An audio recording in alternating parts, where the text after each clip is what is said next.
আসসালামু আলাইকুম, কেমন আছেন আপনারা? আনন্দময় চ্যানেলের মুভি এক্সপ্লেন ভিডিওতে আপনাদেরকে স্বাগতম। আজকে যে মুভিটি এক্সপ্লেন করব সেটি 2022 সালে আসা হরর থ্রিল মুভি লিও। চলুন তাহলে মুভিটি শুরু করা যাক। মুভির শুরুতে দুজন লোক দেখানো হয় যারা মরুভূমির মধ্যে টিকটিকি ধরতে এসেছে। তখনই সেখানে থাকা একজন বালুর নিচে ডেঞ্জার জোনের একটি সাইনবোর্ড দেখতে পায়। তার মধ্যে লেখা ছিল এই এলাকাটি মানুষের জন্য নিরাপদ নয়, তাই তারা এখান থেকে চলে যাওয়ার সিদ্ধান্ত নেয়। তখনই তাদের মধ্যে একজন তার বিছানো জালটি আনতে যেতে থাকে, কিন্তু সে সময় সে একটি শব্দ শুনতে পায় আর সামনের দিকে গিয়ে দেখে সেখানে অনেক বড় একটি গর্ত ছিল। ঠিক সেই সময় গর্ত থেকে তার সাথে বেরিয়ে আসে, কিন্তু তাকে আবার কেউ টেনে সেই গর্তের মধ্যে ঢুকিয়ে নেয়। এটা দেখে সে অনেক ভয় পেয়ে যায় আর সেখান থেকে চলে যাওয়ার চেষ্টা করে, কিন্তু তার কপাল খারাপ ছিল, তখন তার বাইকটি স্টার্ট হচ্ছিল না। হঠাৎ তাকে পিছন থেকে অনেক বড় একটি হাত এসে ধরে ফেলে আর টেনে সেই গর্তের ভিতরে ঢুকিয়ে নেয়। অন্যদিকে শহরের ক্লাবে দুজন সিঙ্গারকে দেখানো হয়, যার মধ্যে ছেলেটির নাম ছিল কাউ। কাউ তার বোনকে বলে, আমরা গান গেয়ে যত টাকা ইনকাম করি তার বেশিরভাগ টাকা আমাদের সিনিয়র রেখে দেয়, তাই আমি এখন তার সাথে কাজ করতে চাই না।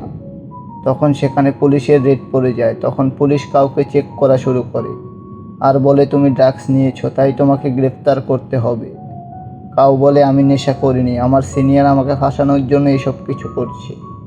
পুলিশ তার কোনো কথা শোনে না আর তাকে ধরে নিয়ে যায়। কিছুদিন পর কাউ জামিনে ছাড়া পায় এবং বাসায় এসে পড়ে। কাউ তার বোনের সাথে কথা বলছিল, সে সময় তার বোনের মোবাইলে তার মা কল করে আর বলে তাদের নানা মারা গিয়েছে, তাই তারা গ্রামে যাওয়ার জন্য বেরিয়ে পড়ে। গাড়ি দিয়ে যাওয়ার সময় কাউ তার পুরনো দিনের কথাগুলি মনে করে, যখন তার নানা তাকে গ্রামের পাশে থাকা মরুভূমি থেকে পানি বের করা শেখাচ্ছিল। কিছুক্ষণ পর তারা গ্রামের বাড়িতে পৌঁছে যায় আর কাউ তার পরিবারের সবার সাথে দেখা করে। তখন সেখানে কাউয়ের ছোটবেলার একটি বন্ধু আসে, যার নাম ফন। সে এখন বড় একজন ইউটিউবার। কাউ ফোনের সাথে কথা বলার চেষ্টা করে, কিন্তু ফোন তার সাথে ঠিকভাবে কথা বলে না, কারণ কাউ আজ 10 বছর পর গ্রামে এসেছে আর শহরে যাওয়ার পর কাউ ফোনের সাথে কোনো যোগাযোগ রাখেনি, তাই ফোন তার সাথে রাগ করে আছে। এখানে সিন কাট হয় আর আমাদের মুভির শুরুতে দেখানো সেই দুইজন লোককে দেখানো হয়, যাদের সামনে দানবটি একটি লোক খাচ্ছিল। পরে দানবটি তাদেরকেও মেরে ফেলে। এদিকে কাউ তার বন্ধু ফোনের ইউটিউব ভিডিও দেখছিল, যেখানে সে তার 8 মিলিয়ন সাবস্ক্রাইবার পূরণ হওয়ার খুশিতে একটি চ্যালেঞ্জ রাখে, যে তার গ্রামের পাশে থাকা মরুভূমি থেকে সবার প্রথমে পানি বের করতে পারবে তাকে সে পুরস্কার হিসেবে অনেক টাকা দিবে।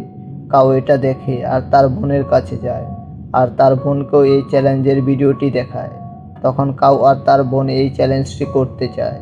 তখন কাউ তার আরেকটি ছোটবেলার বন্ধুর কাছে যায় আর তারা সবাই মিলে একটি টিম বানিয়ে নেয়। তারপর তারা যখন সেই মরুভূমির কাছে যায়, তারা দেখে সেখানে অনেক লোক জমা হয়ে আছে এই চ্যালেঞ্জটি করার জন্য।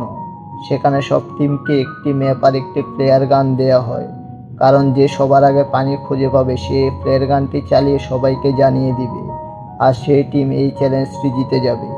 তখন সেখানে বড়লোক ঘরের একটি ছেলে আসে, যার কাজ মাটির নিচে থেকে পানি বের করা।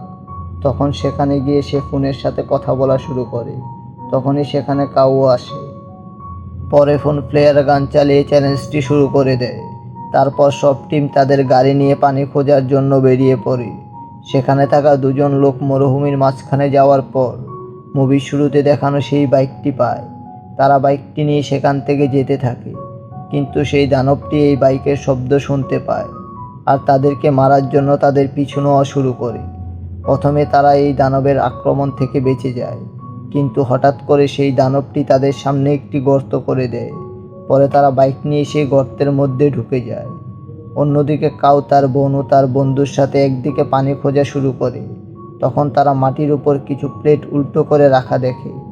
সেই প্লেটগুলির মধ্যে কিছু মন্ত্র লেখা ছিল। তখন কাউয়ের বোন তার কাছে জিজ্ঞাসা করে, এগুলো এখানে কেন রাখা হয়েছে? তখন কাউ বলে, এটি পানি খোঁজার এক প্রাচীন পদ্ধতি, যদি এখানে পানি থাকে তাহলে প্লেটের উপর পানি জমা হবে। তখনই সেখানে আরেকটি টিম আসে, যারা পাশেই খোদাই করছিল। তাদের মধ্যে একজন বলে, এমন মানা হয় এখানে একটি দানব আছে আর তার থেকে বাঁচার জন্য প্লেটের উপর মন্ত্র লিখে এখানে রাখা হয়েছে। কিন্তু কাউ তার কোনো কথা বিশ্বাস করে না আর সেখান থেকে চলে যায়। পরে কাউ তার গাড়ির ভিতরে একটি পুরনো মরুভূমির ম্যাপ দেখতে পায়, যেটি তার নানা রেখেছিল। তখন সে দেখে এই ম্যাপের মধ্যে একটি জায়গায় মার্ক করা রাখা আছে।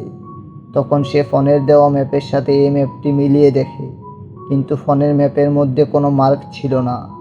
তখন কাউ ভাবে এই মার্ক করা এই জায়গার মধ্যে পানি হতে পারে, আর তারা কালকে সেই জায়গায় যাওয়ার সিদ্ধান্ত নেয় পানি খোঁজার জন্য। তখনই সেখানে সন্ধ্যা হয়ে যায় আর সবাই সেখান থেকে চলে যায়, কিন্তু একটি টিম, যার মধ্যে 3জন লোক ছিল, তারা মরুভূমিতে রাত কাটানোর জন্য সেখানেই থেকে যায়। রাত হওয়ার পর তাদের মধ্যে একজন সাইডে প্রস্রাব করতে গেলে সেখানে সেই দানবটি উড়ে আসে আর তার শরীর থেকে তার মাথা কেটে আলাদা করে ফেলে, আর সেই মাথা গিয়ে বাকি 2জনের সামনে পড়ে। তারা এটি দেখে ভয় পেয়ে যায়। তারা তখন সেখান থেকে পালানোর জন্য গাড়িতে উঠে পড়ে, কিন্তু সেই সময় দানবটি তাদের সামনে এসে পড়ে আর দানবের মুখ থেকে তখন রক্ত পড়ছিল। তখন দেখানো হয় দানবটি একটি টিকটিকি, যা বিশাল আকারে বড় হয়ে গিয়েছে। পরে দানবটি সেখানে থাকা 2জন লোককেও মেরে ফেলে। পরের দিন সকালে যখন ফোন জানতে পারে চ্যালেঞ্জে আসা 3জন লোক রাতে মরুভূমিতে গায়েব হয়ে গিয়েছে, তখন সে এই চ্যালেঞ্জটি বন্ধ করতে চায়। তখন ফোনের ম্যানেজার সেই বড়লোক ছেলেটিকে কল করে আর বলে ফোন এই চ্যালেঞ্জটি বন্ধ করতে চায়। কিন্তু বড়লোক ছেলেটি রেগে যায় আর বলে ফোন যদি চ্যালেঞ্জ বন্ধ করতে চায় তাহলে তাকে পুরস্কারের টাকা দিতে হবে, আর না দিলে সে তাদের সাথে অনেক খারাপ কিছু করবে। পরে ফোনের ম্যানেজার ফোনকে বোঝানোর চেষ্টা করে, আমরা এই চ্যালেঞ্জটি রেখেছি, এখন চাইলেও এটি বন্ধ করতে পারবো না, আর এটা করা আমাদের জন্য ঠিক হবে না। ফোন তখন কিছু করতে পারে না আর চ্যালেঞ্জটি সেখানেই চলতে থাকে। অন্যদিকে কাউ তার সাথীদের নিয়ে ম্যাপে মার্ক করা সেই জায়গায় পৌঁছে যায়। সেখানে গিয়ে তারা একটি গুহা দেখে। গুহার ভিতরে তারা ঢুকে পড়ে আর গুহার শেষ প্রান্তে থাকা দেয়ালে হাত লাগিয়ে দেখে সেটি ভেজা। তখন তারা বুঝতে পারে এই দেয়ালের পিছনে পানি আছে। আসলে এই গুহাটি সেই দানবের ঘর, যার মধ্যে তারা ভুলে ঢুকে পড়েছে। তখনই সেখানে সেই দানবটি এসে পড়ে আর কাউয়ের বন্ধুকে মুখে ঢুকিয়ে উপরে তুলে নেয়। এটা দেখে কাউ আর তার বোন ভয় পেয়ে যায় আর গুহা থেকে বেরিয়ে গাড়ি নিয়ে বাকি লোকেদের কাছে এসে পড়ে আর সবাইকে এই বিষয়ে বলে, কিন্তু সেখানে থাকা কেউ তাদের কথা বিশ্বাস করে না। তখনই মাটির নিচ দিয়ে দানবটি এখানে এসে পড়ে আর সেখানে থাকা একজনকে ধরে মাটির নিচে ঢুকিয়ে নেয়। তখন তারা সবাই বাঁচার জন্য গাড়ির মধ্যে গিয়ে লুকিয়ে পড়ে, কিন্তু ম্যানেজার গাড়ির মধ্যে ঢুকতে পারে না। সেখানে সেই দানবটি ম্যানেজারকে মেরে খেয়ে ফেলে। তারপর দানবটি কাউ আর ফোনের পিছনে তাদেরকে খাওয়ার জন্য। তারা সেখান থেকে দৌড়াতে থাকে। তখনই তাদের সামনে একটি গর্ত আসে আর তারা সেই গর্তের মধ্যে ঢুকে যায়। দানবটিও গর্তের কাছে যায়। কাউয়ের বোন এই সব কিছু দেখে আর কাউয়ের বোন তার ভাইকে বাঁচানোর জন্য গাড়ির ভিতরে থাকা হর্নটি বাজানো শুরু করে। দানবটি তখন গাড়ির কাছে এসে পড়ে। কাউয়ের বোন আর সেই বড়লোক ছেলেটি নিচে লুকিয়ে পড়ে, যার কারণে দানব তাদেরকে দেখতে পায় না আর সেখান থেকে চলে যায়। অন্যদিকে কাউ আর ফোন উঠে দেখে তারা একটি গুহার ভিতরে আছে। তারা বুঝতে পারে এটি দানবের গুহা। তারা তাদের সামনে অনেকগুলো দানবের ডিম দেখতে পায় আর একটু সামনে গেলে তারা দেখে কাউয়ের বন্ধু সেখানে আছে। তারা বুঝতে পারে কাউয়ের বন্ধু এখনো বেঁচে আছে। দানবটি তাকে একটি জালের মধ্যে বন্দি করে রেখেছে। কাউ সেই জালটি ভাঙার চেষ্টা করে, কিন্তু সেটি অনেক শক্ত ছিল, তাই সে এটি ভাঙতে পারে না। তখন তারা দেখে সেখানে আরও অনেক লোক আছে, যাদেরকে দানব এভাবে বন্দি করে রেখেছে। দানব তার বাচ্চাদের খাবারের জন্য এদেরকে এভাবে আটকে রেখেছে। অন্যদিকে কাউয়ের বোন ট্রাক থেকে বের হয়। ট্রাক থেকে বের হওয়ার পর সে দেখে দানবটি ট্রাকের উপর ঘুমিয়ে পড়েছে। তখন সে চুপচাপ বড়লোক ছেলের গাড়ির কাছে চলে যায়। সে বড়লোক ছেলেটিও ট্রাক থেকে নেমে গাড়ির কাছে যাওয়া শুরু করে, কিন্তু তখনই শব্দ হওয়ার কারণে দানবটি উঠে যায় আর বড়লোক ছেলেকে মুখে তুলে নেয় আর তার গুহার মধ্যে নিয়ে তাকেও সেখানে আটকে দেয়। এদিকে কাউ আর ফোন সেই ভেজা দেয়ালের কাছে চলে এসেছে আর ফোন বলে দেয়ালের ওপারে পানি আছে। দানবটি মরুভূমির প্রাণী, তাই সে পানিকে ভয় পায়। এই জন্য দানবটি এই দেয়ালটি বানিয়েছে। তারপর কাউ আর ফোন গুহা থেকে বেরিয়ে আসে আর সেখানে থাকা একটি টিমের কাছে আসে, কিন্তু তখনই সেই দানবটি গুহার উপর থেকে উড়ে আসে আর সেখানে থাকা কিছু লোকদের মেরে ফেলে। দানবটি সেখানে ফোনকে দেখতে পায় আর তাকে মুখে তুলে সেখান থেকে চলে যায়। তখনই কাউয়ের কাছে থাকা ফ্লেয়ার গানটি কাউ চালিয়ে দেয়। এটা দেখে সেখানে থাকা আরেকটি টিম তাদের কাছে আসে। এই টিমে সেই লোকেরা ছিল যারা প্রথমবার কাউকে এই দানবের কথা বলেছিল। কিছুক্ষণ পর সেখানে কাউয়ের বোনও চলে আসে। তারপর তারা দানবটিকে মারার জন্য একটি প্ল্যান বানায় আর সেখানে স্পিকারে গান বাজানো শুরু করে। এই শব্দ শুনে দানব মাটির নিচ থেকে বের হয়। তখনই তারা সবাই মিলে দানবের উপর হামলা করে দেয় আর তার শরীরে আগুন লাগিয়ে দেয়। পরে দানবটি আবার মাটির নিচে ঢুকে পড়ে। তখনই তারা সবাই মিলে সেই গুহার ভিতরে ঢুকে পড়ে আর সেখানে বন্দি থাকা সব লোকেদের সেখান থেকে মুক্ত করে দেয়। তখনই বড়লোক ছেলেটি ভয়ে সেখান থেকে অন্যদিকে চলে যায়। ফোন তাকে আনার জন্য তার পিছনে যেতে থাকে। বড়লোক ছেলেটি এখানে আসার সময় তার সাথে কিছু বোম নিয়ে এসেছিল। তারা সবাই মিলে সেই বোমগুলোকে ভেজা দেয়ালের মধ্যে লাগিয়ে দেয়। কাউ ফোনকে খোঁজার জন্য হাতে বোমের রিমোটটি নিয়ে গুহার ভিতরে ঢুকে পড়ে।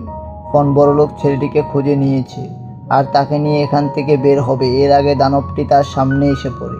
তখনই বড়লোক ছেলেটি ফোনকে সেখানে একা ফেলে সেখান থেকে পালিয়ে যায়।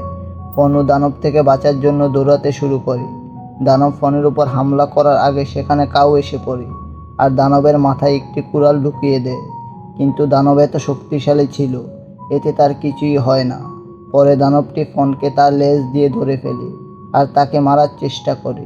সে সময় কাউ ফ্লেয়ার গানটি দানবের মুখের উপর চালিয়ে দেয় আর দানব নিচে পড়ে যায়। তখনই তারা সেখান থেকে পালিয়ে যায় আর কিছু দূর যাওয়ার পর কাউ তার বোমের রিমোটটি চেপে দেয়। তখনই সেখানে বোমটি ফেটে গুহার মধ্যে পানি আসা শুরু করে। পানির স্রোত অনেক বেশি ছিল, তাই পানির মধ্যে ডুবে গুহার ভিতরে সেই দানবটি মারা যায়। কাউ আর ফোন তাড়াতাড়ি করে গুহার ভিতর থেকে বেরিয়ে আসে। বাইরে এসে সেখানে তারা কাউয়ের বোন আর তার বন্ধুকে দেখতে পায়। তখনই সেখানে মাটির নিচ থেকে পানি বের হওয়া শুরু হয়। এটা দেখে তারা অনেক খুশি হয়। আর একটি গর্তের ভিতর থেকে সেই বড়লোক ছেলেটি বের হয়, যার হাতে দানবের ডিমটি ছিল। এটা দেখে সে হাসতে থাকে। দানব তো মারা গিয়েছে, কিন্তু তার ডিমটি এখনো বড়লোক ছেলের কাছে আছে। তার মানে টিকটিকি দানবটি আবার ফিরে আসতে পারে। আর যদি এমন হয়, আমি আপনাদের জন্য আরেকটি পার্ট নিয়ে আসবো। আর এই মুভিটি এখানেই সমাপ্ত হয়। ধন্যবাদ।